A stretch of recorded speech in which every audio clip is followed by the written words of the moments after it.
In this lecture, we're going to see how we can overload functions based on the parameters that we pass to the function when we are declaring it or defining it. And here is a simple example to drive the point home. Here we have a function called max, and this is the name.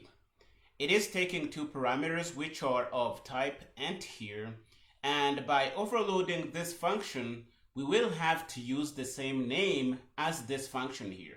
So the differences really will be in the parameters that we pass to the function, because the return type isn't involved in defining the signature of the function. So if we try to set up another function called max here, which takes the exact same parameters as our max on top here, the difference is only going to be in the return type. The compiler is not going to allow us to do this because the return type isn't really significant in making two functions different. Okay, the only way we have to set up a function which is legal in C++ is to change something about the parameters that we have here. We can change the types like you see here. For example, we change the types to be double. If the types are different, we might even change the order of the parameters. You just have to make sure the parameter list is different in one way or another. That's how you're going to get this function to run with the same names here. And if we manage to set up multiple functions with the same name in C++, these functions are going to be called overloads of each other. Okay, if we go down here, we have another overload for the max function. This overload is going to take two parameters, and the parameters are going to be of type string view.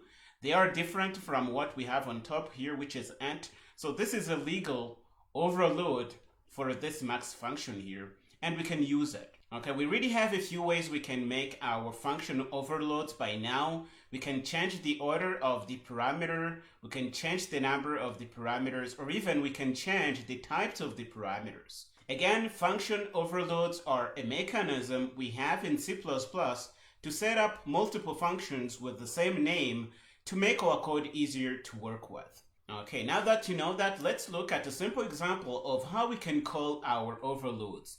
We have a few variables declared here. We have int variables, we have double variables, and we have std string view variables.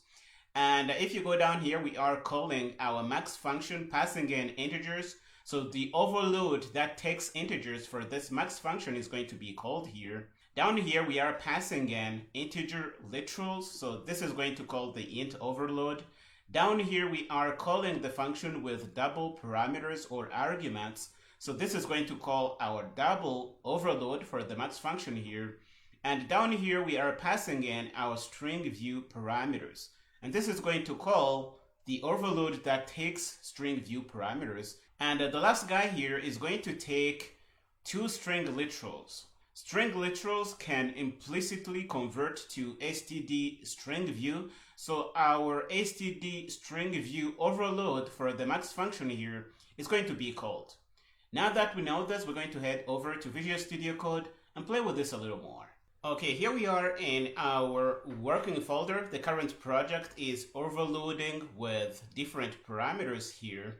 We're going to grab our template files like we always do. We're going to put them in place, and we are going to open this guy in Visual Studio Code by dragging and dropping on top of Visual Studio Code here. This is going to open our project here. We're going to click on our main CPP file and open it. We're going to clean it up a little bit and close the left pane here. We are going to go on top here and put in our first max function here. The return type is int in this case. It is going to take two parameters, and it is going to return whichever number is the maximum. And we are taking parameters in by value and returning by value here. Nothing special. We can go in main and call this function, and you already know how to do that. I don't think I really need to do that. But now what we really are interested in is being able to set up different functions with the same function name like we have here.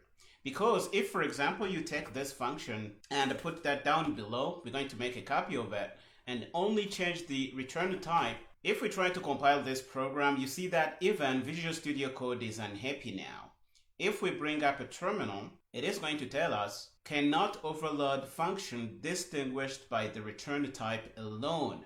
So again, the message is super clear here. The return type is not enough to make two functions different because the return type isn't involved in making the signature unique. What makes the signature unique is either the function name or the parameters that you pass to the function here.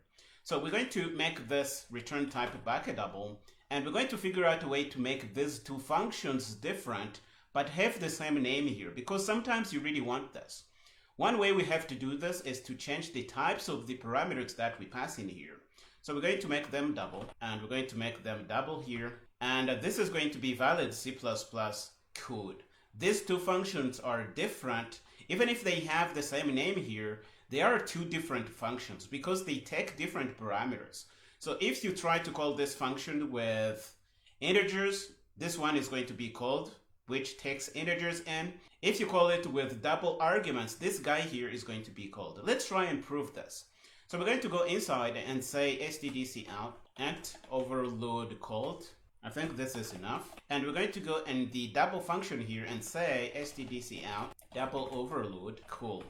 Okay, once we have this, we also have to change the return type here to double because it's going to make things a little bit consistent here.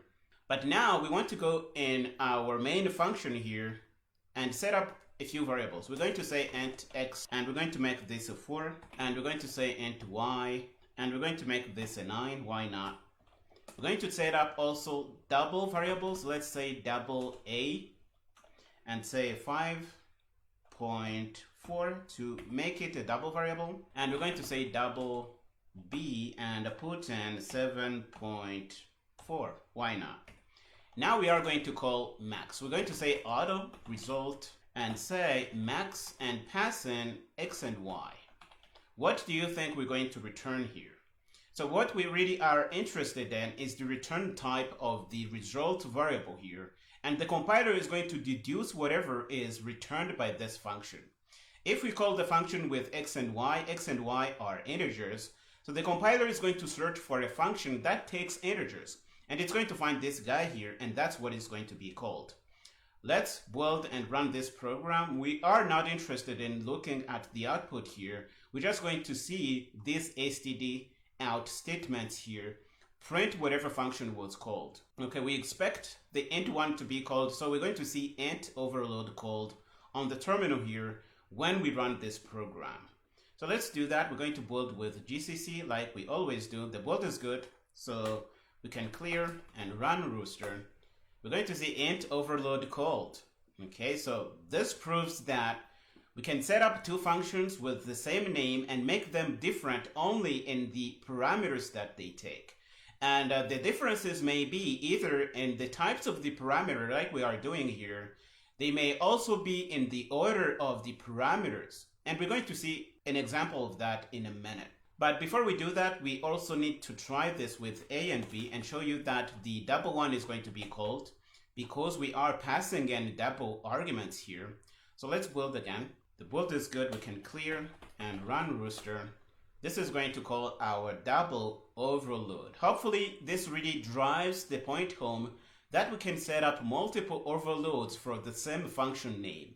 And again, the differences are going to be in the parameters that we pass here. We have been able to pass different types for the parameters, and this was legal C++ code.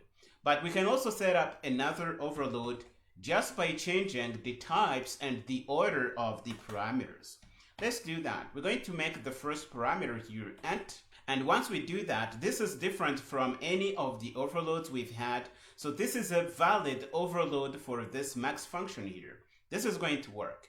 We can even change the order of these two guys, and it is also going to be a valid overload. Let's put in another variant of this guy, and we're going to change the first parameter to double and the second one to int. And now we have 4 overloads for the max function. And again, the message here is that you just have to make sure the parameters are different in some way, and your overload is going to be valid. And again, I'm not telling you to set up functions like this because in this case, this is really useless, but I am trying to expose this facility to you so that you can use it to your advantage if it makes sense for whatever application you are designing here. So let's go down and put in meaningful output. I think we can come in here and say the parameters that we are passing in here. So we can say int double overload called. And if we go down here, we can take this out and say double int overload called. And to get any of these guys to be called, we have to pass the parameters or the arguments in this order.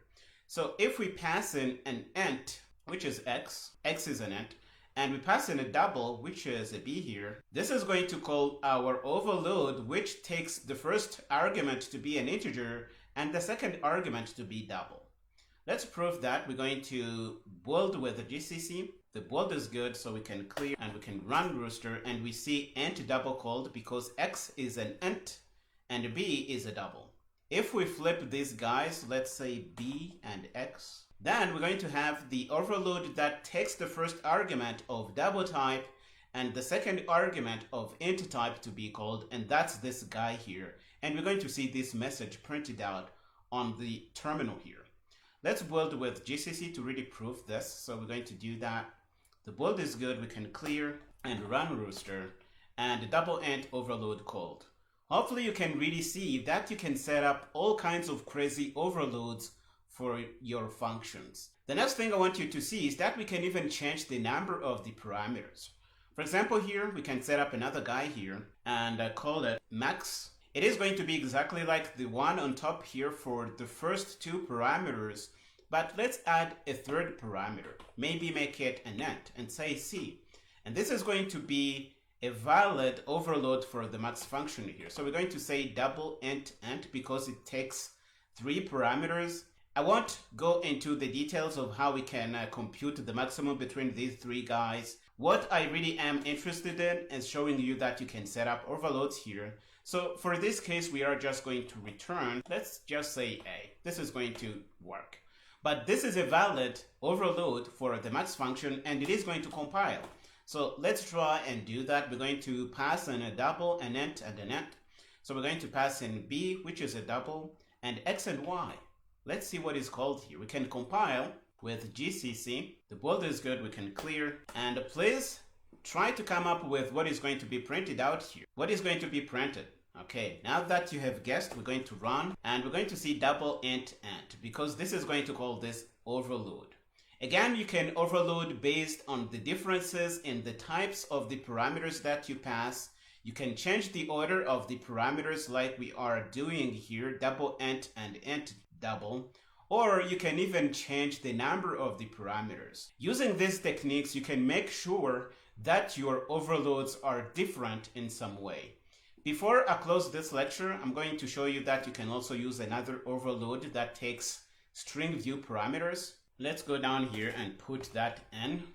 Again, the name of the function is max. The return type isn't really meaningful in making sure 2 functions are different, but watch the parameters we pass here. The types are string view, and we have a and b here, and we are going to compute the maximum. So if we go down here and say max and pass in hello and world, the compiler is going to try and look for a function that takes 2 character array parameters. It's not going to find it because we don't have that guy in here, but it's going to see which function can take something I can come up with through implicit conversions.